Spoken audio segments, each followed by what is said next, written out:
إن الحمد لله نحمده ونستعينه ونستغفره ونعوذ بالله من شرور أنفسنا ومن سيئات أعمالنا من يهده الله فلا مضل له ومن يضلله فلا هادي له وأشهد أن لا إله إلا الله وحده لا شريك له وأشهد أن محمدا عبده ورسوله صلى الله تعالى عليه وعلى آله وصحبه وسلم تسليما كثيرا. أما بعد فإن خير الحديث كتاب الله وخير الهدي هدي محمد صلى الله عليه وسلم وشر الأمور محدثاتها وكل محدثة بدعة وكل بدعة ضلالة وكل ضلالة في النار. أما بعد فأعوذ بالله من الشيطان الرجيم. بسم الله الرحمن الرحيم. حاميم والكتاب المبين إنا أنزلناه في ليلة مباركة إنا كنا منذرين فيها يفرق كل أمر حكيم أمرا من عندنا إنا كنا مرسلين. মহান আল্লাহর সমস্ত প্রশংসা, যে আল্লাহ আমাদেরকে সৃষ্টি করেছেন এবং আমাদেরকে দ্বীন ইসলাম পূর্ণাঙ্গ জীবন বিধান স্বরূপ সঠিকভাবে সঠিক পন্থায় জীবন যাপনের জন্য দান করেছেন। দরুদ ও সালাম নাযিল হোক আমাদের প্রিয় নবী মুহাম্মদ রাসূলুল্লাহ সাল্লাল্লাহু আলাইহি সাল্লামের প্রতি, যিনি মহান আল্লাহর দ্বীনকে পূর্ণাঙ্গ রূপে মানব জাতি পর্যন্ত পৌঁছে দিয়েছেন। যে কোনো কল্যাণের পথ যা মহান আল্লাহ মানব জাতির জন্য কল্যাণকর মনে করেছেন, সে সম্পর্কে নবী আকরাম সাল্লাল্লাহু আলাইহি সাল্লাম আমাদেরকে সঠিক জ্ঞান দান করেছেন এবং যেসব পথ নবী করিম সাল্লাল্লাহু আলাইহি সাল্লাম আমাদেরকে জানিয়ে দেননি, সেই পথে কোনো রকমের কল্যাণ নেই। এমন কোন নতুন পথ, যে পথ হয়তো মানুষে ভালোবাসে কিন্তু আল্লাহ সেই পথের সন্ধান দেননি, আল্লাহ রাসূল সেই পথের কথা বলেননি, সেই পথ কোনো মঙ্গলের পথ নয়, হিদায়াতের পথ নয়। আজকে শাবান মাসের 14 তারিখ শেষ হলো, রাত্রি হচ্ছে 15 তারিখের এই সৌদি আরবে। এই শাবান মাসে নবী আকরাম সাল্লাল্লাহু আলাইহি সাল্লামের সুন্নত তরিকা যা আছে তা অধিকাংশ মানুষরা করি না, কিন্তু আমরা বিদআতের ক্ষেত্রে খুব বাড়াবাড়ি করি, যা প্রমাণিত নয় আল্লাহ এবং রাসূলের বিধানে, কোরআন এবং হাদিস দ্বারা। সেসব কাজ করতে এক শ্রেণীর মানুষরা বেশি পছন্দ করি, এক কথায় গতানুগতিক কাজ। আর সেসব কাজ যেহেতু গুমরাহির কাজ, বিদআত নতুন কাজ, যা কোরআন এবং হাদিস দ্বারা প্রমাণিত নয়, সেগুলি নতুন কাজ এবং সেগুলি পথভ্রষ্টতা, যার ফলে শয়তান সেগুলিকে সুসজ্জিত করে মানুষের সামনে তুলে ধরে। মানুষকে পছন্দ লাগে ওই কাজগুলি, যে কাজগুলি সঠিক দিনের কাজ নয়। আর মানুষের প্রকৃতি যে ওই মৌসুমী কিছু কাজকর্ম ধর্মের নামে এগুলি কাজ করতে ভালোবাসে, বছরে একবার আসে, দুইবার আসে, এইরকম কাজ, তার প্রমাণ থাক আর নাই থাক, প্রয়োজন মনে করে না এক শ্রেণীর মানুষরা যে সেগুলি সম্পর্কে তার প্রামাণ্যতা কতদূর সে সম্পর্কে জ্ঞান হাসিল করি, তার প্রয়োজন মনে করে না, গতানুগতিক করে যায়। যেহেতু বছরে একবার দুইবার আসে, সেসব কাজকর্ম করতে বেশি কষ্ট লাগে না, বরং ভালো লাগে এই জন্য যে সেগুলি হচ্ছে শয়তানের পথ, আর শয়তান সেগুলিকে সুন্দর করে সাজিয়ে মানুষের সামনে তুলে ধরে, মানুষের মনে সেগুলির জন্য উৎসাহ সৃষ্টি করে। যেহেতু শয়তান মানুষের মনে ওয়াসওয়াসা দিতে পারে, মিন শাররিল ওয়াসওয়াসিল খান্নাস আল্লাযী ইউওয়াসওয়িসু ফি সুদুরিন নাস। এই শয়তান থেকে পানাহা চাইতে, আল্লাহর আশ্রয় কামনা করতে যে আমাদের শিক্ষা দেওয়া হয়েছে সূরা নাসে, তাতে এই কথাই বলা হয়েছে যে এই জিনের মধ্যেকার শয়তান এবং মানুষের মধ্যেকার শয়তান, মিনাল জিন্নাত ওয়ান নাস, এরা মানুষের অন্তরে ফি সুদুরিন নাস, মানুষের অন্তরে কুমন্ত্রণা সৃষ্টি করে, খারাপ কাজের জন্য উৎসাহ যোগায়, খারাপ কাজকে সাজিয়ে পেশ করে, সুন্দর লাগে সেই কাজগুলি করতে বলতে। সেই জন্য এক শ্রেণীর মানুষরা বিদআতি কাজ বেশি পছন্দ করে। তো এই শাবান মাস সম্পর্কে কিছু যদিও করণীয় রয়েছে, যা নবী করিম সাল্লাল্লাহু আলাইহি সাল্লামের পক্ষ থেকে হাদিস দ্বারা প্রমাণিত, সহিহ হাদিস দ্বারা, সেগুলি সম্পর্কে অনেকেই ভ্রুক্ষেপ করি না, কিন্তু বিদআত নিয়ে খুব বাড়াবাড়ি করি এবং এই বিদআতকে সাব্যস্ত করার জন্য কোরআনের অর্থের বিকৃতিও ঘটায়। আর জাল হোক, আর জয়ীফ হোক, দুর্বল হোক, আর মিথ্যাই হোক, হাদিসের নামে যা কিছু হোক না কেন, হাদিস আছে, বর্ণিত আছে, এই বলে আমরা সেসব জিনিসকে প্রমাণ করার চেষ্টা করি যে এগুলি ধর্মীয় কাজ। এই রোগ আমাদের সমাজে রয়েছে। এই শাবানের শবে বরাত বা শাবানের যে কিছু বিদআত রয়েছে এ সম্পর্কে প্রতি বছরই আলোচনা হয়। যেসব ভাইরা পুরনো কয়েক বছর থেকে আসেন, আলোচনা তো শুনেছেন, এবং প্রতি বছরের ক্যাসেট আছে, গত বছরেরও ক্যাসেট আছে আমাদের ইসলামিক সেন্টারের লাইব্রেরিতে, তার আগের বছর আছে, তার আগের বছর আছে, তার আগের বছর, প্রায় 5-6 বছর থেকে এখানে আলোচনা হচ্ছে।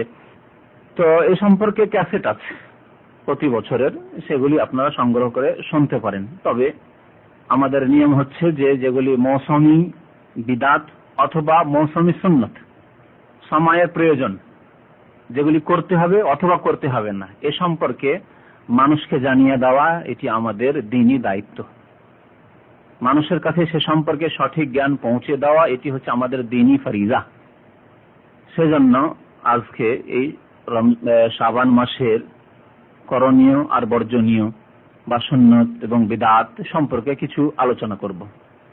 এই মাসে অনেকগুলি বিদআত মানুষেরা করে থাকে।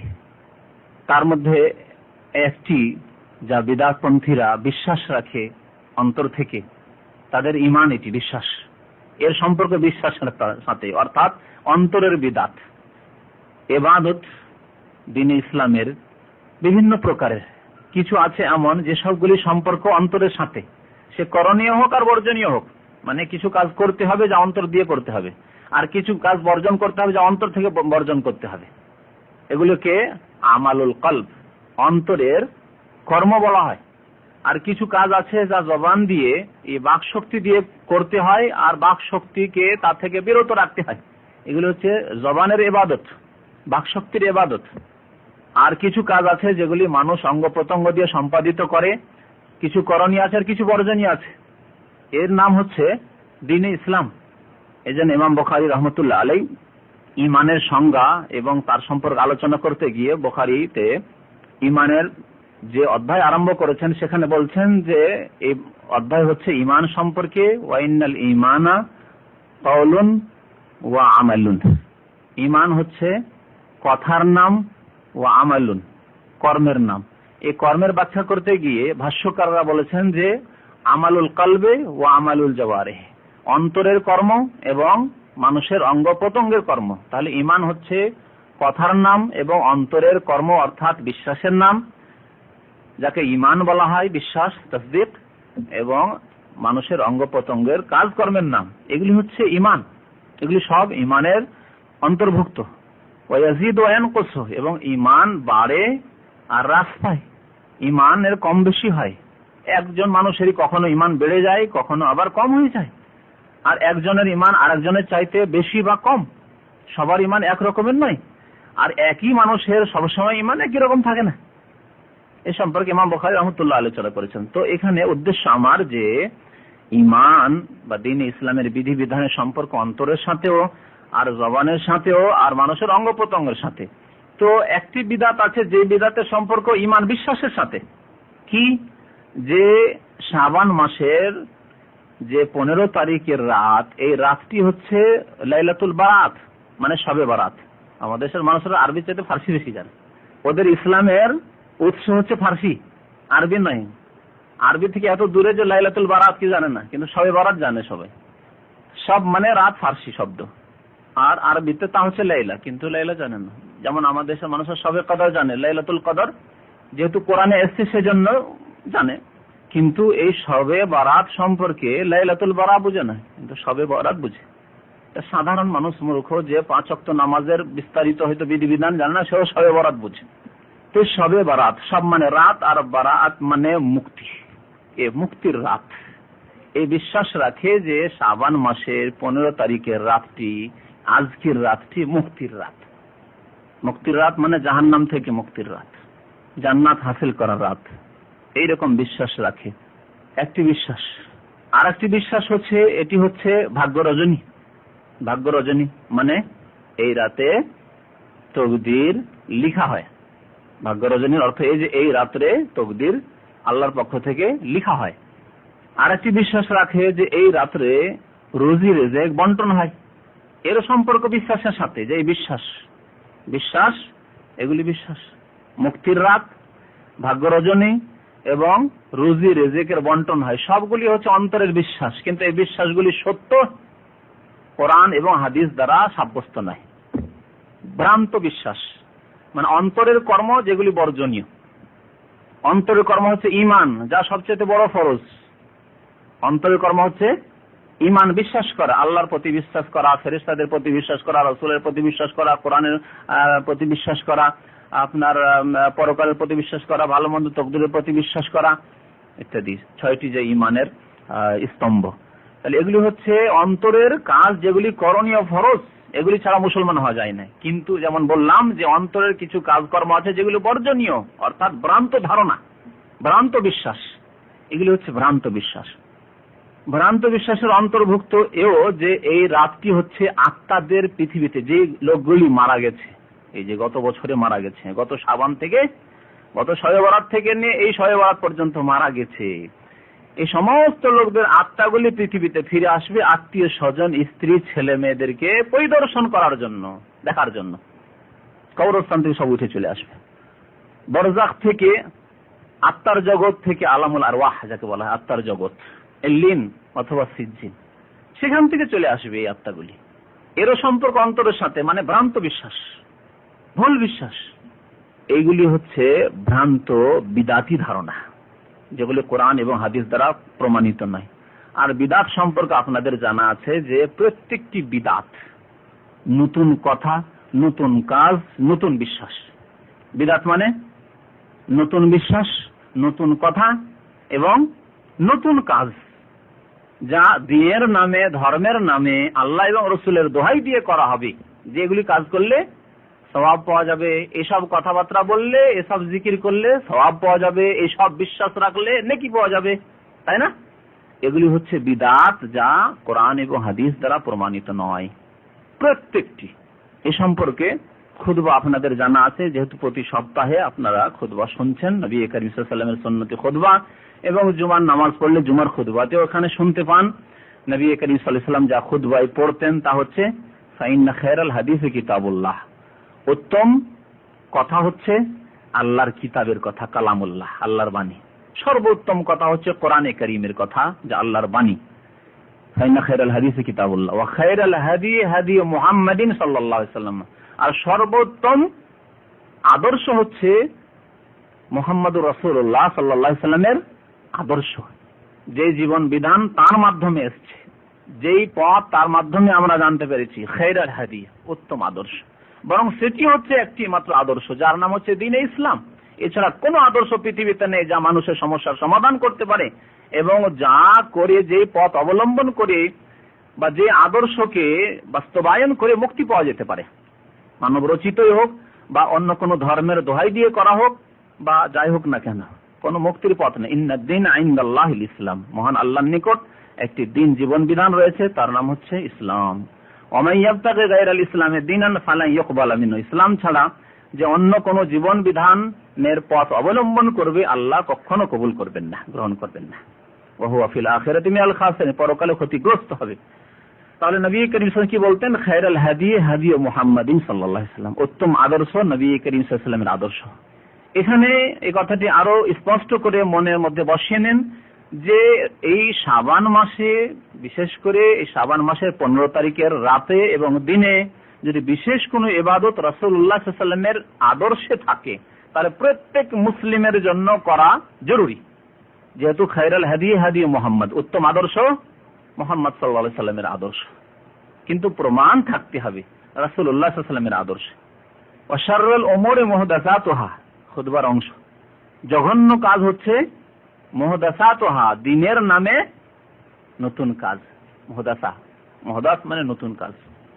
ওয়া কুল্লু মুহদাসাতিন বিদআহ, আর প্রত্যেক নতুন কাজ যা দ্বীনের নামে হয়ে থাকে তা হচ্ছে বিদআহ, দ্বীনের নামে।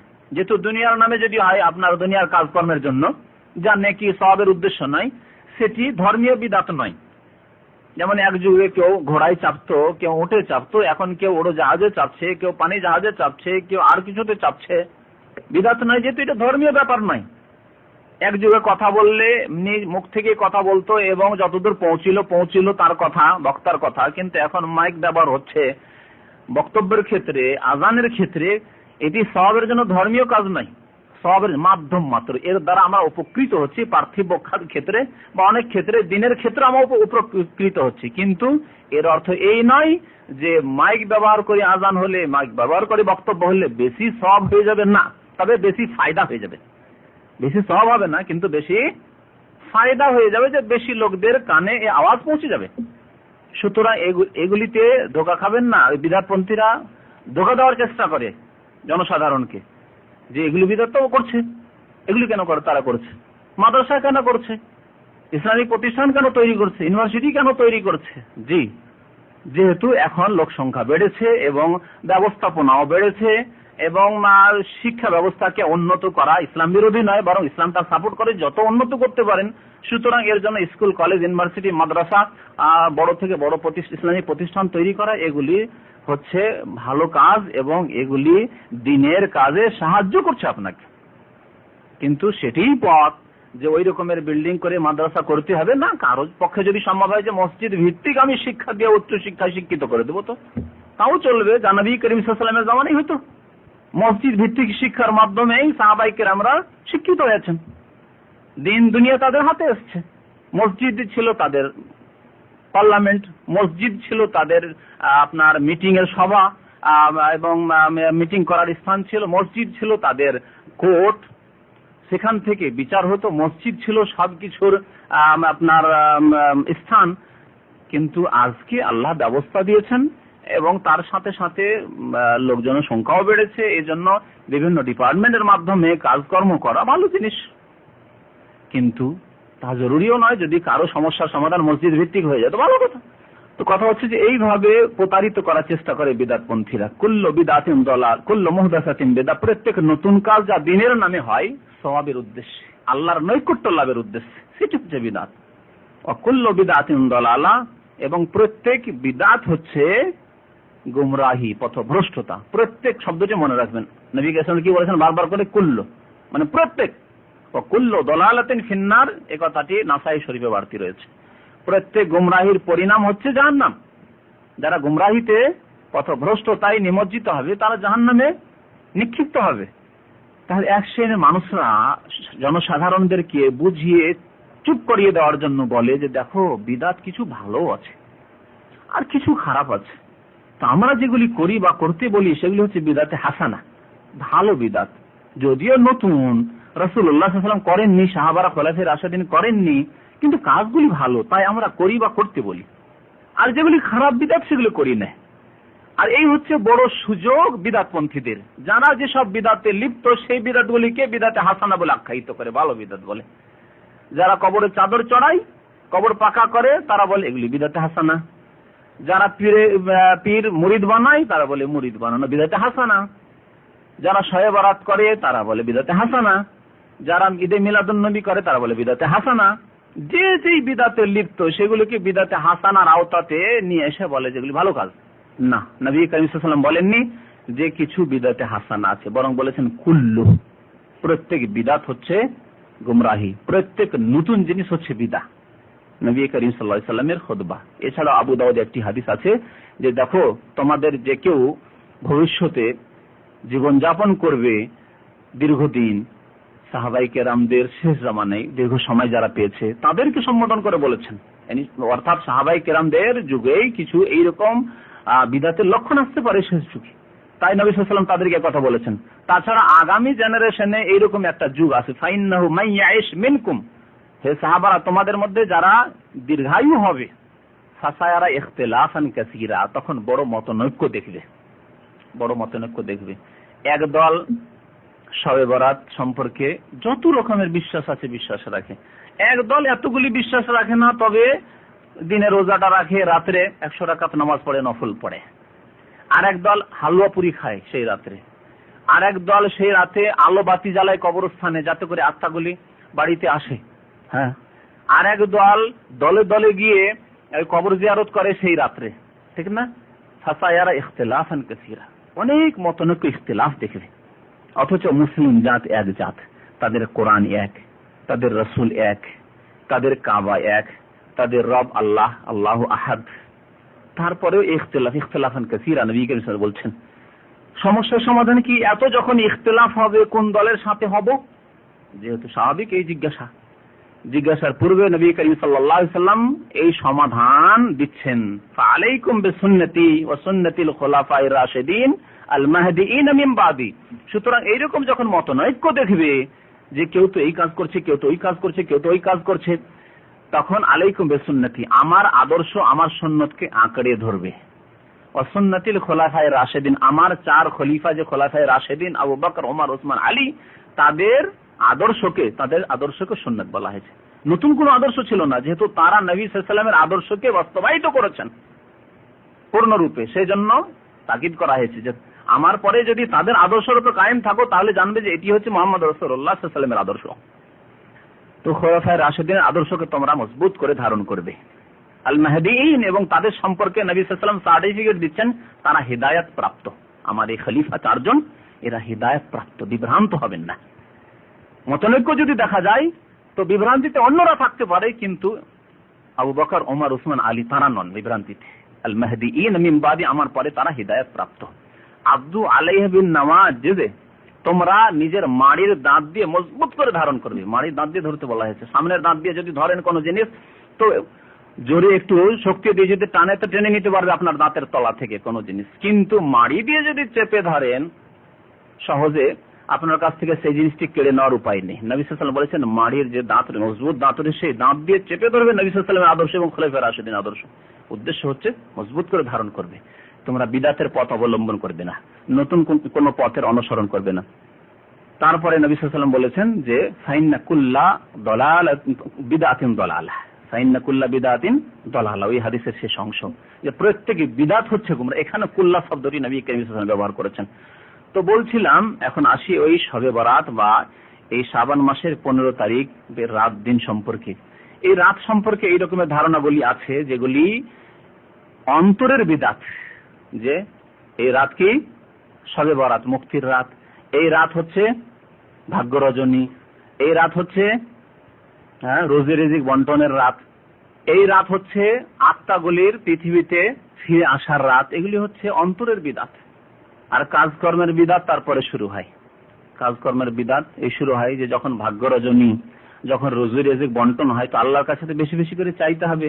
আর একদিন চেয়ে যদি পেয়ে যেত সারা বছর আরামে খেতে থাকবো, ভোগ বিলাস করতে থাকবো, তাই না?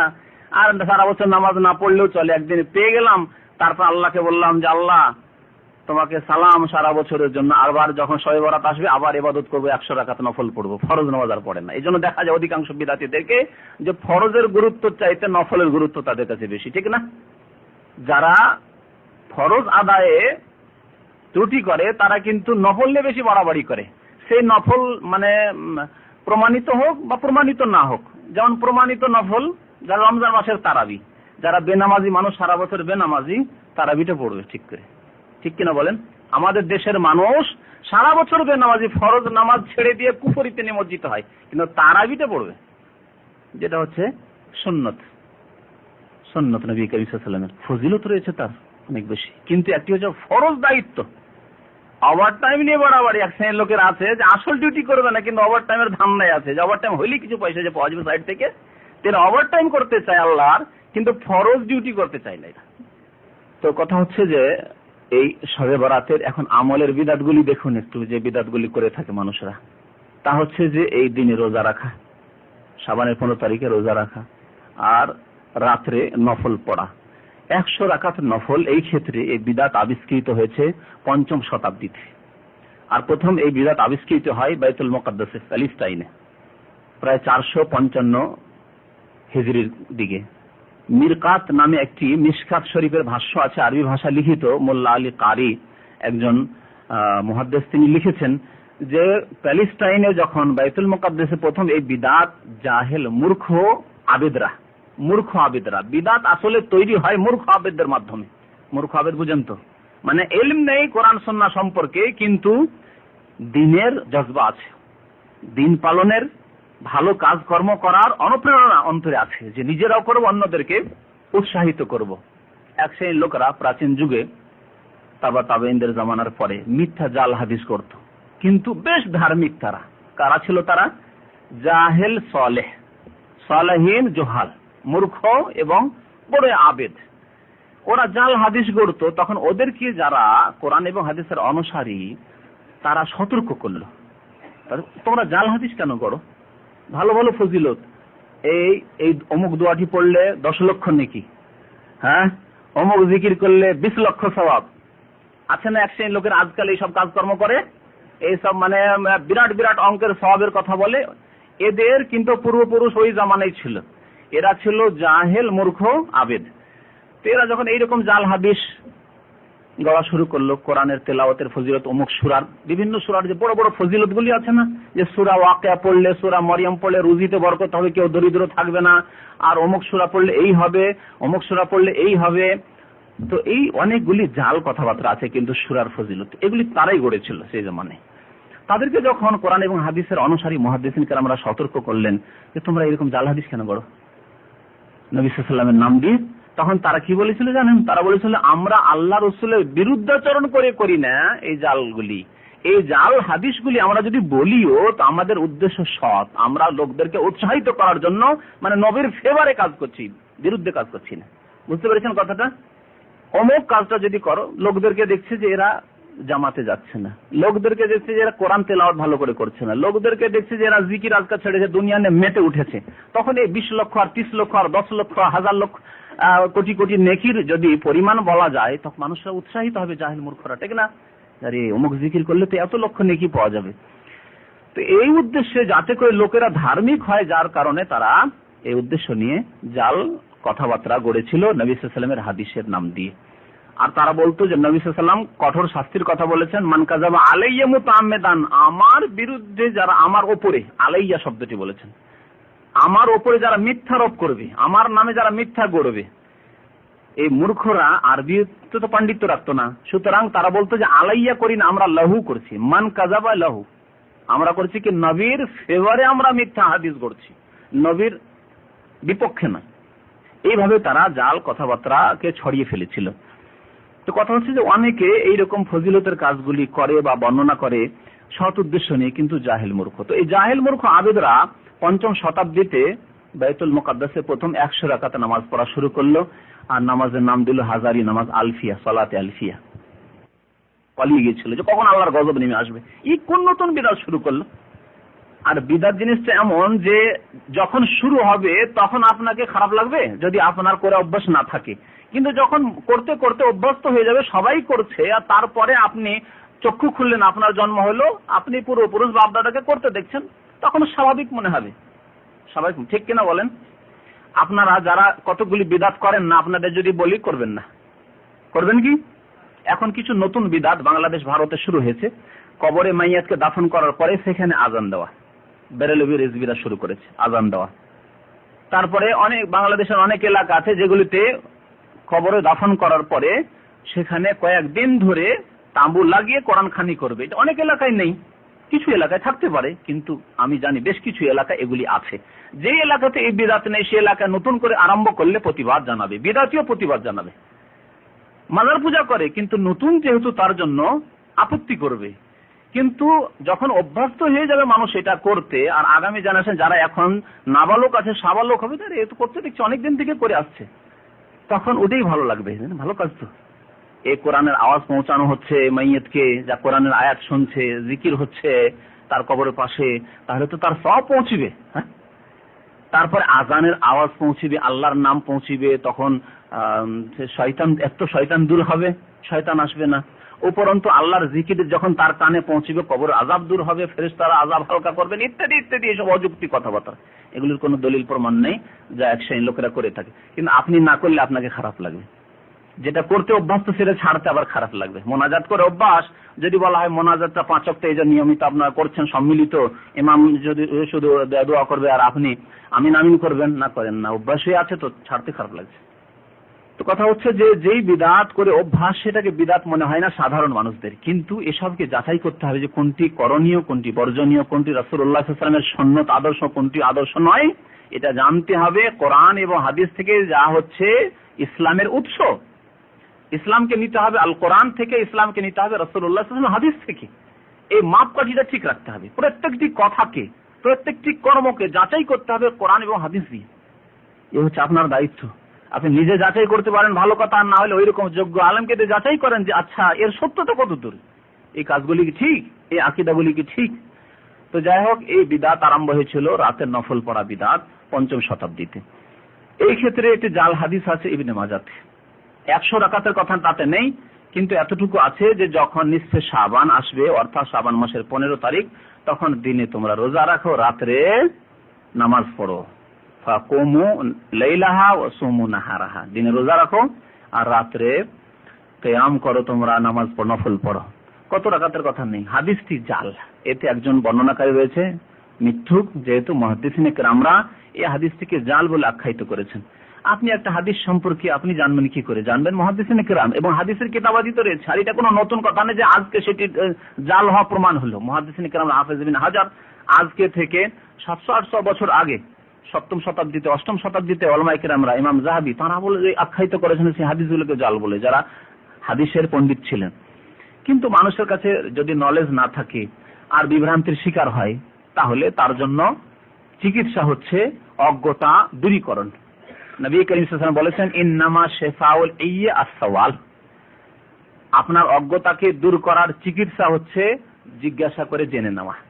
আপনি না জানেন, জিজ্ঞাসা করেন এবং দলিল সহ জানার চেষ্টা করেন যে কথা সত্য কিনা।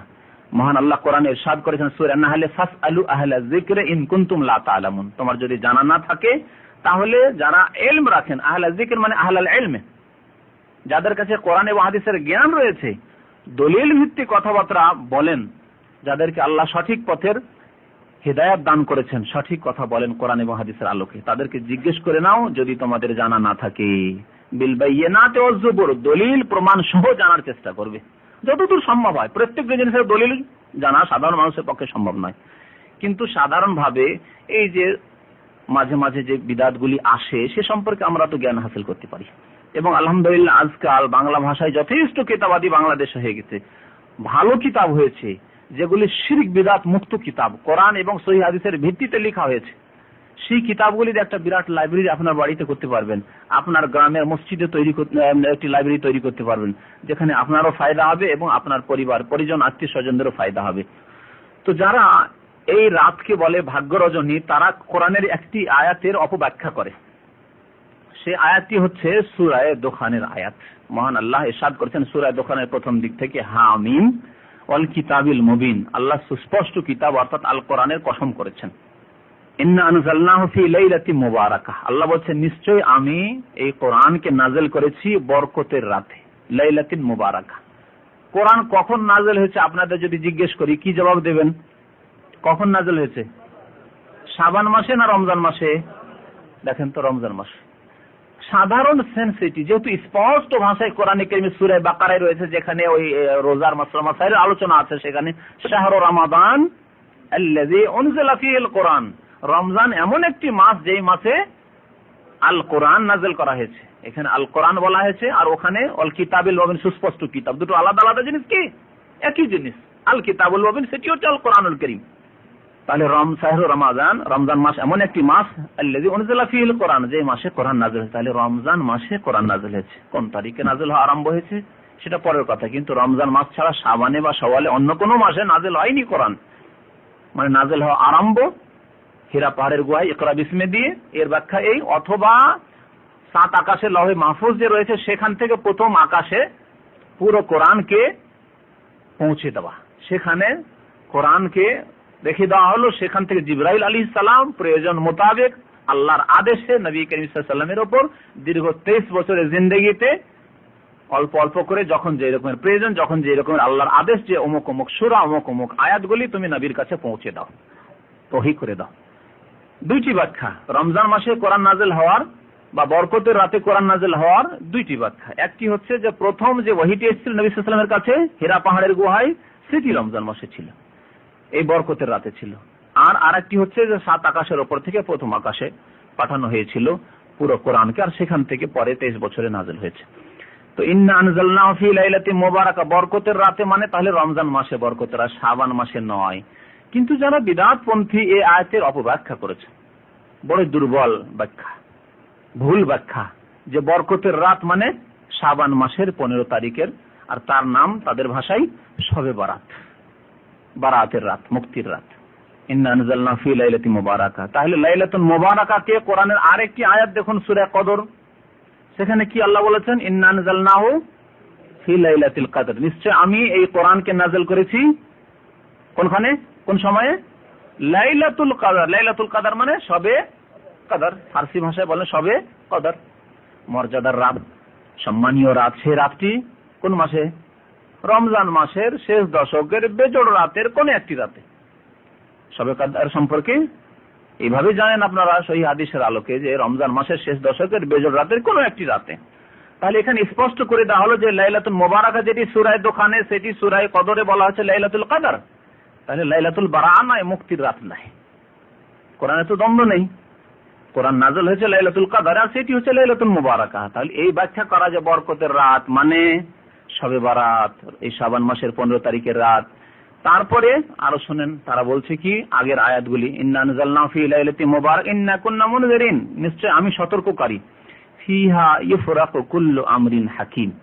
আয়াত নম্বর 4 সূরা দোকানে আল্লাহ বলছেন এই রাত্রে, ফিহা মানে এই রাত্রে, বরকতের রাত্রে, ইফরাকু ফয়সালা করা হয় আল্লাহর পক্ষ থেকে, কুল্লু আমরিন হাকিম প্রত্যেক গুরুত্বপূর্ণ হিকমতের কাজের আল্লাহ ফয়সালা করেন।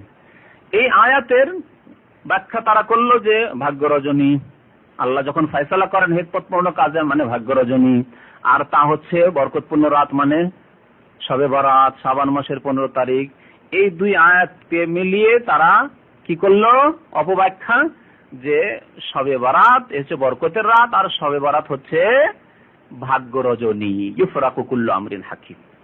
কিন্তু স্পষ্ট বুঝতে পারলেন এই কথার দুর্বলতায় এবং এই কথা যে জালি কথা, ভুল ভ্রান্ত কথা, মিথ্যা কথা, যে শবে বারাত এই আয়াতের ব্যাখ্যা নয়, বরং এই আয়াতের ব্যাখ্যা হচ্ছে শবে কদর, লাইলাতুল কদর। তো এর সাথে আরো শুনেন, এই যে আত্মা আসার কথা, আত্মাগুলি চলে আসে, বিধবা হয়েছে, বিধবা অপেক্ষা করতে থাকে যে আমার স্বামী আত্মা আজকে আসবে বাড়ি পরিদর্শন করতে।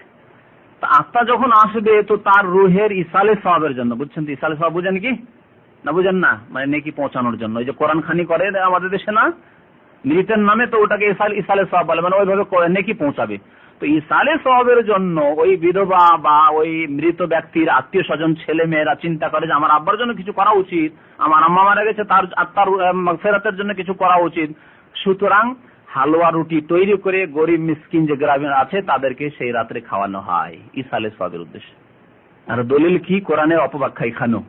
সূরা কদরের একটি আয়াত আছে, তানাজ্জালুল মালায়েকাতু ওয়ার রূহ, সেই রাত্রে ফেরেশতাগণ অবতরণ করেন, ওয়ার রূহ এবং রূহ।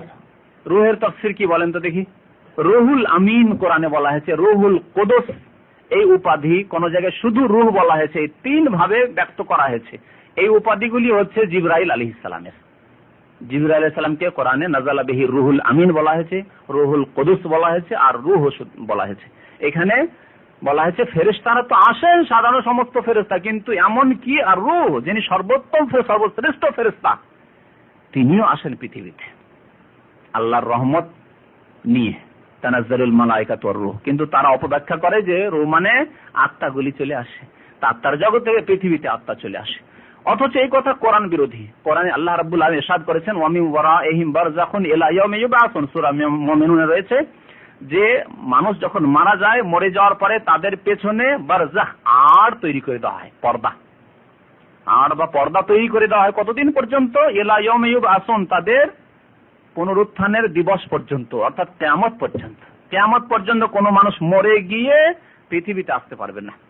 তবে কেউ যদি দেখে, এরকম অনেকে বলে যে আমি আমার আব্বাকে দেখলাম, যদি স্বপ্নে দেখে, স্বপ্নে দেখতে পারে, স্বপ্নে দেখতে পারে। কিন্তু কিছু বিদআতপন্থীরা বলে যে অমুক পীর সাহেবকে তার ইন্তেকালের শত শত বছর পরে দেখা গেছে এক অনুষ্ঠানে, আমার সামনে এসে হাজির সশরীরে একেবারে, অথচ তিনি 100-200-500 বছর আগে মারা গেছেন। এইরকম যে গাল গল্প রয়েছে আমাদের দেশে, এগুলি সম্পর্কে আপনার ভূমিকা কেমন হবে?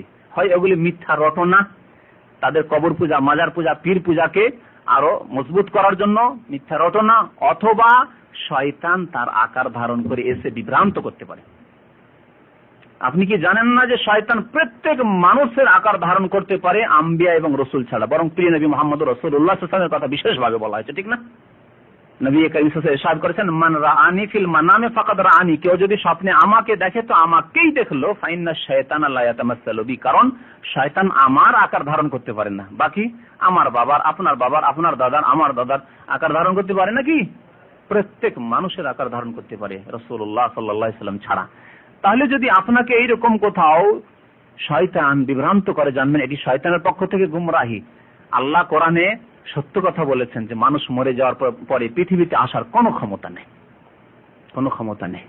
এরকম কিস্সা কাহিনী ওলিয়া উলিয়াদের অনেক আছে, যে মরে যাওয়া 100-200 বছর হয়ে গেছে, তারপর হজে এসেছেন তিনি, আর এসে দেখছেন তার পীর সাহেব এসে কাবা শরীফের দরজা দিয়ে ঢুকছে। লা হাওলা ওয়ালা কুওয়াতা ইল্লা বিল্লাহ। বুঝতে পারছেন? জিনে আপনাকে ধোঁকা দিচ্ছে, এটা হতে পারে না, অসম্ভব। কোরআনে আল্লাহ বলছেন, ওয়া মিন ওয়ারাইহিম বারযাখুন ইলা ইয়াউমি ইউবআসুন, কিয়ামত পর্যন্ত আল্লাহ আর তৈরি করে দিয়েছেন, কেউ পৃথিবীতে আসতে পারবে না ফিরে ইন্তেকালের পরে। হয় ইল্লিনের জগতে চলে গেছে, ইন্নাল আবরারা লাফি ইল্লিন, আল্লাহ কোরআনে বলেছেন না, নিশ্চয় সৎ ব্যক্তিদের আত্মা কোথায় চলে যাবে? ইল্লিনে, উঁচু স্থানে। আল্লাহ রাব্বুল আলামিন সৎ জান্নাতি বান্দাদের স্থান তৈরি করে রেখেছেন। ওয়া ইন্নাল ফুজ্জারা লাফি সিজ্জিন, যারা ফাজের পাপিষ্ট অপরাধী তাদের আত্মাগুলি কোথায় চলে যাবে? সিজ্জিনে, জেলে চলে যাবে। সিজন থেকে সিজ্জিন, ফিরে আসতে পারবে না কিয়ামত পর্যন্ত। কিয়ামতের হিসাব নিকাশের পরে তাদের জায়গা নির্ধারিত হবে জান্নাত না জাহান্নাম। তো এই ভ্রান্ত ধারণা। তারপরে মজার কথা শুনেন, এই আয়াতটি তানাজ্জালুল মালায়েকাতু ওয়ার রূহ কোন সূরার আয়াত বলেন দেখি? সূরা কদরে। সূরা কদরে প্রথম আয়াতটি কি? ইন্না আনজালনাহু ফি লাইলাতিল কদরে। তাহলে বিষয়বস্তু কি? শবে বরাত না শবে কদর? বিষয়বস্তু শবে কদর। হঠাৎ করে তানাজ্জালুল মালায়েকাতু ওয়ার রূহ হয়ে এসে কি করে শবে বরাতের আলোচনা চলে আসলো? অবাক কথাবার্তা। কিভাবে বিভ্রান্ত করে জনসাধারণকে আমাদের দেশের ওয়াজ মাহফিলগুলিতে, আর এই মিলাদের আর জলসার মাহফিলে যখন এই শবে বরাতের উপলক্ষে মাহফিল হয়, দেখুন তানাজ্জালুল মালায়েকাতু ওয়া রূহ, ভাইরা আমার দেখেন আল্লাহ বলছেন যে ফেরেশতারা আসেন আর রূহগুলিও পৃথিবীতে চলে আসেন। সুতরাং বেশি বেশি করে আপনার হালুয়া রুটি তৈরি করে খুব বেশি করে খাওয়ান, আপনার ইসালে সওয়াব করুন, আপনার মৃতকে নেকি পৌঁছান। এসব বক্তব্য হয়, কিভাবে ধোঁকা দিয়ে থাকে। তো এই শবে বরাত নামে কোনো কিছু নেই। তার কথা হচ্ছে যে শবে বরাতের নামে কোনো কিছু দিনে ইসলামের সহি হাদিস দ্বারা প্রমাণিত নয়। এই রাত্রে বিশেষ কোনো ইবাদত নফল পড়া আছে তা নেই, এই দিনে বিশেষ নফল রোজা আছে তা নেই। তবে কি আছে? নবী করিম সাল্লাল্লাহু আলাইহি সাল্লাম থেকে মা আয়েশা রাদিয়াল্লাহু তাআলা আনহা, অন্যান্য সাহাবায়ে কেরামরা রিওয়ায়াত করেছেন। বিভিন্ন হাদিস রয়েছে সহিহ বুখারীতে, মুসলিমে, অন্যান্য কিতাবে রিওয়ায়াত রয়েছে যে নবী করিম সাল্লাল্লাহু আলাইহি সাল্লাম রমজানের পরে সবচেয়ে বেশি নফল রোজা রাখতেন শাবান মাসে। বুখারীতে একটি হাদিস রয়েছে, মুসলিমে রয়েছে, ওয়া কানা ইয়াসুমু শাবানা ইল্লা কালিলা, শাবানের অল্প কিছুদিন ছাড়া অধিকাংশ দিনগুলিতে রোজা রাখতেন। শাবানের আরেকটি করণীয়, গুরুত্বপূর্ণ করণীয়, যেগুলোর দিকে অনেকে খেয়াল করেন না, মনে রাখবেন, যদি আপনার গত রমজানের কিছু কাজা রোজা থাকে তাহলে এখন আর বেশি সময় নেই, সময় সংকীর্ণ হয়ে এসেছে, তাড়াতাড়ি করে সেই রোজাগুলি রাখুন, না হলে আল্লাহর কাছে জবাবদিহি করতে হবে। গত রমজানের রোজা, এই রমজান চলে আসলো, এই করতে করতে কাজা করলেন না, এই রমজান চলে আসলে কাজা করার সময় শেষ হয়ে গেল, আর সময় নেই। আপনি রমজানের পরে আবার সওয়ালে গিয়ে গত বছর রোজার কাজা করবেন, কাজা কবুল হবে না।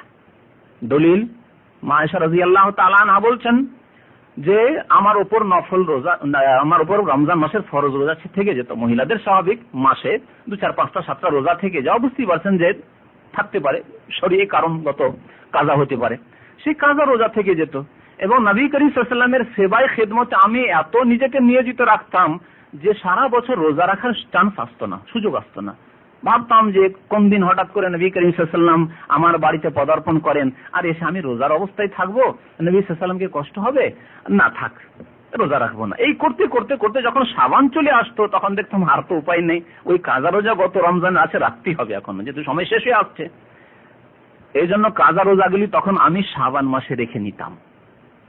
যে সব ভাইদের সফরের কারণে অথবা অসুস্থতার কারণে, মহিলাদের শরীয়তগত যেগুলি কারণ রয়েছে সেসব কারণে, বা সফর বা অসুস্থতার কারণে যে রোজাগুলি ছুটে রয়েছে, সেই রোজাগুলি এই মাসে রাখা অত্যন্ত জরুরি। এরপরে রাখলে রোজা কবুল হবে না এবং গুনাহগার হইতে হবে। আর যারা বিনা ওজরে রোজা ছেড়েছেন তারা তো বড় কাবিরা গুনাহ করেছেন। এবং রোজা কাজা করতে হবে, উপরন্তু তওবা ইস্তেগফার করতে হবে। রোজা কাজা করাই তাদের জন্য যথেষ্ট নয়। রোজা কাজা তো করতেই হবে, কিন্তু যথেষ্ট নয়। কিন্তু যারা ওজরের কারণে, অসুবিধার কারণে রোজা কাজা করেছেন, ছেড়েছেন, এই মাসটা হচ্ছে শেষ মাস রোজা কাজা করার জন্য। নবী সাল্লাল্লাহু আলাইহি ওয়াসাল্লাম নফল রোজা বেশি বেশি এই মাসে রাখতেন, কিন্তু অনির্দিষ্ট দিনগুলিতে।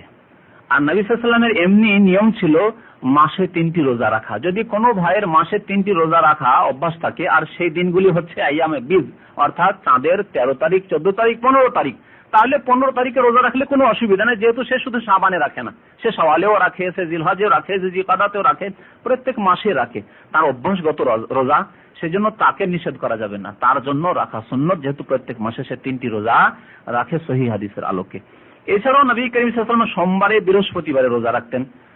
সোমবারে বৃহস্পতিবারে বান্দার আমল আল্লাহর কাছে পেশ করা হয়, সপ্তাহে 2 দিন পেশ করা হয়। নবী করিম সাল্লাল্লাহু আলাইহি ওয়াসাল্লামকে জিজ্ঞেস করা হয় যে এই ইয়ামুল ইসনাইন এবং ইয়ামুল খামিস যে রোজা রাখছেন, অর্থাৎ সোমবার বৃহস্পতিবার রোজা রাখছেন, কারণ কি? নবী সাল্লাল্লাহু আলাইহি ওয়াসাল্লাম বললেন যে এই দিনে আল্লাহর নিকটে আমল পেশ করা হয় বান্দার, ওয়া উহিব্বু আন ইউরাদা আমালি আলাল্লাহি তাআলা ওয়া আনা আকুনু সাইম। আর আমি এটা পছন্দ করি নিজের জন্য যে যে অবস্থায় আমার আমল আল্লাহর দরবারে পেশ করা হবে, তখন যেন আমি সিয়ামের অবস্থায় থাকি, সিয়ামের অবস্থায় থাকি। তাই সোমবার বৃহস্পতিবার রোজা রাখতেন। যদি কোনো মুসলিম ভাই সোমবার বৃহস্পতিবার রোজা রাখেন, আর সেই সোমবার বৃহস্পতিবার যদি 15 শাবান পড়ে, কোনো অসুবিধা নেই, আপনি রোজা রাখবেন। তো এইভাবে রোজা রাখা যাবে। আরেকটি হাদিস রয়েছে যে রমজানের প্রস্তুতি বা রমজানের আপনার এর জন্য, ইস্তেকবালের জন্য, রমজানের আপনার ওয়েলকাম করার জন্য কেউ যদি অগ্রিম রোজা রাখা শুরু করে, এটি নিষেধ করা হয়েছে। এই জন্য তিরমিজিতে একটি হাদিস আছে, নবী সাল্লাল্লাহু আলাইহি ওয়াসাল্লাম বলেছেন, ইযা জাআকুম নিসফু শাবান ফালা তাসুমু, যখন নিসফু শাবান অর্থাৎ শাবান মাসের 15 তারিখ চলে আসবে, তারপরে তোমরা রোজা রেখো না। এই উদ্দেশ্যে যে রমজান আসছে, আগে থেকে একটু রোজা রাখার অভ্যাস করি, বা রমজানের সম্মানার্থে আমি রোজা রাখা আরম্ভ করি, নিষিদ্ধ, তার জন্য নিষিদ্ধ। তবে 15 শাবানের পরে সোমবার আসছে, বৃহস্পতিবার আসছে, রাখুন, অসুবিধা নেই। 28, 29 তারিখে চলে আসে, রাখুন। এক শ্রেণীর লোকেরা সন্দেহের ভিত্তিতে 30 শাবান যে দিনটি হবে, বা 30 শাবান না হয়ে আশঙ্কা আছে সেই দিনটি প্রথম রমজান হওয়া, ঠিক না? যেহেতু আরবি মাস 29 হয়, 30 হয়, তো 30 শাবানও হতে পারে, আর না হলে প্রথম রমজান হতে পারে। এটি হচ্ছে সন্দেহর দিন, একে বলা হয়েছে ইয়ামুশ শাক, আরবিতে হাদিসে বলা হয়েছে ইয়ামুশ শাক, সন্দেহর দিন। রমজানও হতে পারে আর শাবানের 30 তারিখ হতে পারে। এই দিনে রোজা রাখা সন্দেহের ভিত্তিতে চাঁদ না দেখে বা বিশ্বস্ত সূত্রে মুসলিমদের খবর যদি না আসে যে চাঁদ দেখেছে, তাহলে রোজা রাখা জায়েজ নাই। নবী করিম সাল্লাল্লাহু আলাইহি ওয়াসাল্লাম এই ক্ষেত্রে বলেছেন, মান সামা ফিল ইয়াউমিল্লাযী ইয়াশাক্কু ফীহি ফাকাদ আসা আবুল কাসিম সাল্লাল্লাহু আলাইহি ওয়াসাল্লাম, যে ব্যক্তি এমন দিনে রোজা রাখলো যেই দিনে সন্দেহ রয়েছে, যে সম্ভাবনা আছে 30 শাবান হওয়ার, আর 29 মাস হয়ে গেলে প্রথম রমজান হওয়ার সম্ভাবনা আছে, চাঁদের খবর পাওয়া গেল না, রোজা রেখে নিলেন। অনেকেই অগ্রিম একদিন আগে রোজা রাখা আরম্ভ করে, 29 শাবান শেষ হলে রোজা রেখে নেই, যে রমজান হইলে হয়েই গেল, না হইলে আমার নফল হলো, জায়েজ নাই। সন্দেহের ভিত্তিতে এই দিনে রোজা রাখতে নবী সাল্লাল্লাহু আলাইহি ওয়াসাল্লাম কিভাবে নিষেধ করেছেন? ফাকাদ আসা, যে ব্যক্তি সন্দেহের জন্য রোজা রাখলো, সেই ব্যক্তি বিরুদ্ধাচরণ করলো আবুল কাসেমের, অর্থাৎ নবী করিম সাল্লাল্লাহু আলাইহি ওয়াসাল্লামের আল্লাহ রসুলের কুনিয়ত ডাক নাম ছিল আবুল কাসেম, যেহেতু তার বড় ছেলের নাম ছিল কাসেম, তো আবুল কাসেম অর্থাৎ আল্লাহ রসুলের বিরুদ্ধাচরণ করলো। গুনাহ হবে যদি কেউ সন্দেহের ভিত্তিতে চাঁদ দেখার খবর না পেয়ে এই 30 শাবান অথবা সেটা প্রথম রমজান হওয়ার সন্দেহ রয়েছে, সেই দিনে রোজা রাখে। যতক্ষণ চাঁদের খবর না পাবেন রোজা রাখবেন না সেই দিনে। তো এই শাবান মাস সম্পর্কে এই সংক্ষিপ্ত আলোচনা ছিল। আশা করি আমরা যা করণীয় তাও বুঝতে পেরেছি। রাতের ইবাদত ক্ষেত্রে একটু কথা বলি। রাতের ইবাদত যদি কারো অভ্যাস থাকে করা, যেমন তাহাজ্জুদ পড়ে, তাহলে আপনি যে রাতটিকে শবে বরাত বলছে বিদআতীরা, সেই রাতেও আপনি ইবাদত করেন। এই রাতে বেশি সুস্থ রয়েছেন, আলহামদুলিল্লাহ, ঘুম চাপে না, বেশি একটু লম্বা করে ইবাদত করলেন, কোনো দোষ নেই। কিন্তু বিশেষ করে আপনি ভাববেন সারা বছর ইবাদত বন্দেগী নেই, আর ওই শবে বরাতের রাতে সারা রাত জেগে জেগে ইবাদত করেছেন, মনে করছেন এই রাত হচ্ছে আমার মুক্তির রাত, এই রাত হচ্ছে আমার ভাগ্য রজনী, এই রাতে আমি রোজি আল্লাহর কাছে চেয়ে নেব বেশি বেশি করে, আর সারা বছর বেশ আরাম করব না। এইরকম বিদাতি ধারণা নিয়ে, বিদাতি ভ্রান্ত বিশ্বাস নিয়ে রাত জাগরণ করা জায়েজ নয়, বরং এটি হচ্ছে বিদআত, ওয়া কুল্লু বিদআতিন দালালা ওয়া কুল্লু দালালাতিন ফিন্নার। তবে চেষ্টা করেন, মনে রাখবেন সহিহ হাদিস দ্বারা প্রমাণিত যে প্রত্যেক রাত্রের শেষ তৃতীয় অংশে আল্লাহ রাব্বুল আলামিন প্রথম আকাশে অবতরণ করেন। আল্লাহর অবতরণ আল্লাহর মতো, হাদিসে আছে অবতরণের কথা, আল্লাহর অবতরণের কথা। আল্লাহ রাব্বুল আলামিন বিশেষভাবে ডাক দেন বান্দাদেরকে, মুসলিমদেরকে, যে মান ইস্তাগফিরুনি ফাগফিরুল্লাহ, কে আমার কাছে ক্ষমা কামনা করবে যাকে আমি ক্ষমা করব। মান ইয়াসআলুনি ফাউতিয়াহু, কে আমার কাছে চাইবে তাকে আমি দেব। মান ইয়াদউনি ফাস্তাজিব লাহু, কে আমার কাছে দোয়া করবে তার দোয়া আমি কবুল করব। আল্লাহ ডাক দেন শেষ রাত্রে। সুতরাং কেন আপনি 2 রাকাত 4 রাকাত 6 রাকাত 8 রাকাত নামাজ পড়ার জন্য, বেশি না হলে কমের পক্ষে 2 রাকাত নামাজ পড়ুন। এমনকি বেতর যদি রাতে এশার সাথে পড়েও নেন তারপরও জায়েজ আছে 2 রাকাত নামাজ পড়া। অনেকে ভাবে যে বেতর তো শেষ নামাজ, আর বেতরের পর তো নামাজ নেই, তো আমি জাগলো আর কি করবো, বেতর তো পড়ে ফেলেছেন। না, বেতর পড়লেও 2 রাকাত নামাজ আপনি পড়তে পারেন। জেগে গিয়েছেন, আলহামদুলিল্লাহ, ইবাদতের উদ্দেশ্য আছে, তবে উত্তম হচ্ছে বেতরটাকে শেষে পড়া উত্তম। জায়েজ বেতর পরেও নামাজ পড়া। নবী করিম সাল্লাল্লাহু আলাইহি ওয়াসাল্লাম বেতরের পরে তাহাজ্জুদ শেষ করে বেতর পড়তেন, বেতরের পরে 2 রাকাত নামাজ পড়তেন, আর তা বসে পড়তেন। আবার আমাদের দেশে বসে পড়ার রোগ রয়েছে, যারা তাহাজ্জুদও পড়ে না, মসজিদে এশার নামাজ পড়লো, বেতর পড়লো, সব নফল পড়ার পরে শেষখানে বেতরের পরে বসে বসে রোগী লোকের মতো মসজিদে নামাজ পড়ছেন। না, এটি সুন্নত নাই। অন্যান্য সাহাবারা যারা বেতর পড়তেন না, অনেক সাহাবীরা বেতর পড়তেন না, কি বলে তাহাজ্জুদ পড়তেন না, তারা বেতর এশার নামাজের সাথে পড়ে নিতেন। তাদের দ্বারা কি প্রমাণিত যে তারা বেতরের পরে বসে বসে মসজিদে নফল পড়েছেন? কেউ প্রমাণ করতে পারবে? যদি প্রমাণ করতে পারতেন যে আল্লাহ রাসূলের জামানায় সাহাবারা বসে বসে মসজিদে বেতর পড়েছেন, যারা তাহাজ্জুদ গুজার নয়, তাহলে বলতেন যে ঠিক আছে আপনারা বসে বসে বেতরের পরে 2 রাকাত নফল পড়ুন। হ্যাঁ, কোনো প্রমাণ নেই। নবী সাল্লাল্লাহু আলাইহি ওয়াসাল্লাম তাহাজ্জুদ পড়ার পরে বেতর পড়ে 2 রাকাত নফল বসে পড়তেন। ওইভাবেই সুন্নত হচ্ছে যে যদি কোনো ভাই বেতর রেখে দিয়ে তাহাজ্জুদ পড়েন, তাহাজ্জুদের পরে বেতর পড়লেন, বেতরের পরে 2 রাকাত বসে নফল পড়লে বলবো হ্যাঁ সুন্নাত, যেহেতু নবী করিম সাল্লাল্লাহু আলাইহি ওয়াসাল্লামের দ্বারা প্রমাণিত যে তিনি বেতরের পরে তাহাজ্জুদের সাথে বেতরের পরে শেষ রাত্রে ভোর রাত্রে 2 রাকাত বসে নফল পড়েছেন। যেহেতু দীর্ঘক্ষণ তাহাজ্জুদ পড়ে ক্লান্ত হয়ে যেতেন, আল্লাহ ভালো হিকমত জানেন, বেতরের পরে তিনি 2 রাকাত বসে বসে হালকা নফল পড়তেন। তো কথা হচ্ছে যে প্রতিদিনের কিছু ইবাদত আপনি নির্দিষ্ট করেন যে আমি নফল ইবাদত বেশি না হলে 2 রাকাতও করব। আযানের 10 মিনিট 15 মিনিট আধা ঘন্টা আগে উঠে গিয়ে একটু ইবাদত করব, একটু দোয়া করব, যথেষ্ট আপনার জন্য। কেন বছরের একটি মৌসুম শুধু তাকিয়ে আছেন যে সেই মৌসুম আসবে, হয়তো সেই বিদাতি মৌসুম, আর সেই মৌসুমে শুধু ডাকবো? কেন প্রতিদিন আপনি আল্লাহকে ডাকেন। এরকম ভালো আমল অভ্যস্ত হন। আল্লাহ রাব্বুল আলামিন আমাদেরকে সুন্নাত মোতাবেক আমল করার যেন তৌফিক দান করেন, আমাদেরকে সমস্ত প্রকারের বিদআত থেকে বেঁচে থাকার তৌফিক যেন দান করেন, আমাদের মনকে যেন আল্লাহ উদার করে দেন যাতে করে আমরা হককে সত্যকে গ্রহণ করতে পারি, এই যোগ্যতা আমাদের অন্তরে সৃষ্টি করে দেন। আল্লাহ রাব্বুল আলামিন আমাদেরকে বাতিল থেকে, মিথ্যা থেকে, বিদআত থেকে, ভ্রান্ত পথ থেকে বেঁচে থাকার তৌফিক যেন দান করেন। মহান আল্লাহ আমাদের গুনাহ খাতা যেন মাফ করেন, আমাদের আত্মীয় স্বজন যারা ইন্তেকাল করেছে তাদের গুনাহ খাতা মাফ করেন, যেসব ভাইরা মারা গেছেন তাদের গুনাহ খাতা মাফ করে দিয়ে তাদেরকে জান্নাত নসিব করেন। আল্লাহ রাব্বুল আলামিন যাদেরকে অসুস্থ রেখেছেন, যারা বিপদগ্রস্ত রয়েছে, যারা হাসপাতালে রয়েছে, তাদের আল্লাহ আরোগ্যতা দান করেন। আমিন। সাল্লাল্লাহু আলা নবিয়িনা মুহাম্মদ ওয়া আলা আলিহি ওয়া সাহবিহি আজমাইন। তাবরানী এবং ইবনে হিব্বানের হাদিস সম্পর্কে যা বলেছিলেন, জি, সেটা যদি প্রয়োজন মনে করেন, জি জি জি, আজকে আবার বলবেন কি? হ্যাঁ হ্যাঁ, ঠিক আছে। ওই হাদিসটি গত জুমার দিনে আমি বলেছিলাম, যেহেতু খুতবাতে আলোচনা হয়েছে, তাবরানীতে এবং ইবনে হিব্বানে রয়েছে। হাদিসটিকে অনেক মুহাদ্দিসিনরা একটি হাদিস সহিহ বলেছেন, কিন্তু সেই হাদিসে না দিনে রোজা রাখার কথা আছে, ভালো করে মনে রাখেন, না রাত্রে বিশেষ নফল পড়ার কথা আছে। সেই হাদিসে কি আছে? সেই হাদিসটি শুনুন। ইয়াক্তালিউল্লাহু সুবহানাহু ওয়া তাআলা ফি লাইলাতি নিসফি মিন শাবান ইলা জামিই খালকিহি ফায়াগফিরু লিজামিই খালকিহি ইল্লা লিমুশরিকিন আও মুশাহিন। কি যে আল্লাহ রাব্বুল আলামিন এই শাবান মাসের 15 তারিখে প্রত্যেক সৃষ্টি জগতের দিকে তিনি তাকান রহমতের দৃষ্টিতে, এবং সবাইকে আল্লাহ মাফ করেন। 2 শ্রেণীর মানুষকে আল্লাহ মাফ করেন না। এক হচ্ছে মুশরিক, মুশরিককে আল্লাহ মাফ করেন না, সে যেই রকমের শিরক থাক না কেন তার মধ্যে। সে মুশরিক মানে অমুসলিম মুশরিক হোক, আর না হলে জাতিতে মুসলিম কবর পূজারী, মাজার পূজারী, পীর পূজারী মুশরিক হোক, জাদু টোনার মাধ্যমে শিরক করুক, তাবিজের মাধ্যমে শিরক করুক, ইয়া গৌসুল আজম, ইয়া গরিব নওয়াজ, ইয়া আব্দুল কাদের জিলানী করে, ইয়া আলী, ইয়া হোসেন মুশকিল কোষা করেই শিরক করুক, মুশরিককে আল্লাহ মাফ করেন না। যেহেতু মুশরিক সম্পর্কে আমাদের দেশের মানুষদের একটা ধারণা, কনসেপ্ট রয়েছে যে মুশরিক শুধু হিন্দুরা, মুশরিক শুধু বৌদ্ধ খ্রিস্টান, আর মুসলমান মাশাআল্লাহ কবর পূজা করেও মুসলমান, হ্যাঁ, পীরের পূজা, পীরকে সেজদা করেও মুসলমান, তাবিজ কবজ করেও মুসলমান, তারপরে আপনার জাদু টোনা করেও মুসলমান, তাই না? ইয়া আলী, ইয়া হোসেন কারা বলে? হিন্দুরা বলে। কোন শিখকে বলতে শুনেছেন? ইয়া আলী।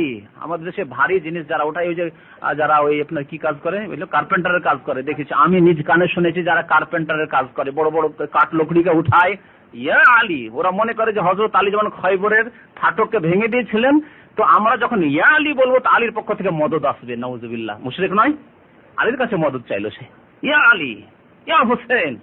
মুশরিক। এগুলো এসে শিয়াদের থেকে সুন্নি নামদারি মুশরিকদের ঘরে এইসব শিরক এসছে। এরা তো জাতিতে মুসলমান কিন্তু মুশরিক। আল্লাহ মুশরিককে মাফ করবেন না। যারা ইয়া গৌসুল আজম বলে, মহান উদ্ধারকারী আব্দুল কাদের জিলানীকে বলে, মুশরিক। যারা খাজা মঈনুদ্দিন চিশতিকে গরিব নওয়াজ বলে, গরিবের দাতা বলে, মুশরিক। যারা মাদাদ ইয়া রাসূলুল্লাহ বলে, মুশরিক। তো কথা হচ্ছে মুশরিককে আল্লাহ মাফ করবেন না, আর মুশরিককে আল্লাহ মাফ করবেন না, চিরকালের জন্য তারা জাহান্নামে থাকবে, কোরআন দ্বারা প্রমাণিত। অসংখ্য হাদিস রয়েছে এই ক্ষেত্রে। আল্লাহ জান্নাত তাদের জন্য হারাম করেছেন। আর কাকে মাফ করবে না? মুশাহিন, যে শত্রুতা রাখে, কোন মানুষের বিরুদ্ধে অন্যায় শত্রুতা রাখে, হিংসা, বিদ্বেষ, শত্রুতা, কপটতা অন্তরে রয়েছে, অন্তর পরিষ্কার নয়। 3 দিনের বেশি কারো সাথে কথাবার্তা বন্ধ রাখা, শত্রুতা রাখা হারাম। আমল উপর দিকে যায় না। আল্লাহ বলেন ছেড়ে দাও ওদেরকে, ওদের আমলকে এখানেই রাখো, আকাশের নিচে রাখো। আনজেরু হাযাইনে, এই দুইজনকে ছেড়ে দাও, দুইজনের আমলকে এখানে নিচেই রাখো। হাত্তা ইয়াস্তালিহা, যতক্ষণ পর্যন্ত এরা মীমাংসা না করে নেবে, মীমাংসা না করে, কম্প্রোমাইজ না করবে। তো যারা অন্তরে শত্রুতা রাখে, হিংসা বিদ্বেষ রাখে, আর কত মানুষ আজকাল যে হিংসা বিদ্বেষ, আমাদের এই কমিউনিটির মানুষরা ছোটখাটো ব্যাপার স্যাপার নিয়ে একটু দ্বন্দ্ব হয়ে গেলে একেবারে দাগ, এমন দাগ হয়ে গেছে, ওই দাগ আর মানে সাফ করা যাচ্ছে না। দাগ হয়ে গেছে, শত্রুতার দাগ।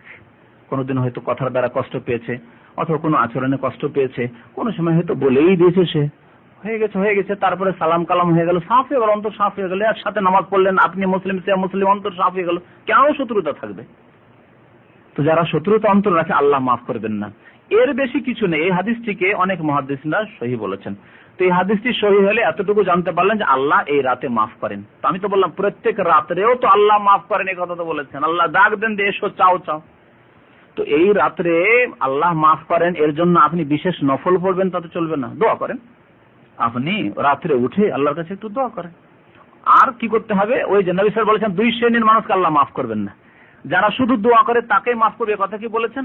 একজন মুশরিক যদি আল্লাহর কাছে এই রাতে উঠে দোয়া করে, আল্লাহ মাফ করবেন কি? একজন যদি অন্তরে শত্রুতা রাখে মুসলিম ভাইয়ের বিরুদ্ধে আর আল্লাহ করে, তো আল্লাহ মাফ করবেন না। তাহলে কি করতে হবে? অন্তর পরিষ্কার করতে হবে মুসলিম ভাইয়ের ক্ষেত্রে। আর শিরক মুক্ত হইতে হবে, অন্তরকে শিরক মুক্ত করতে হবে, আপনার কথাকে শিরক মুক্ত করতে হবে, আর আপনার কাজকর্মকে শিরক মুক্ত, আমলকে শিরক মুক্ত করতে হবে। কথায় কথায় যদি আপনি আল্লাহ ছাড়া অন্যের কসম করেন, মায়ের কসম, বাবার কসম, আমার রিজিকের কসম, তো এইরকম আমার পীরের কসম, তাহলে তো আর হবে না। তাহলে শিরক মুক্ত হইতে হবে। আমলের ক্ষেত্রে গুরুত্ব দেওয়া হয়েছে ইসলামে। আপনি শিরক মুক্ত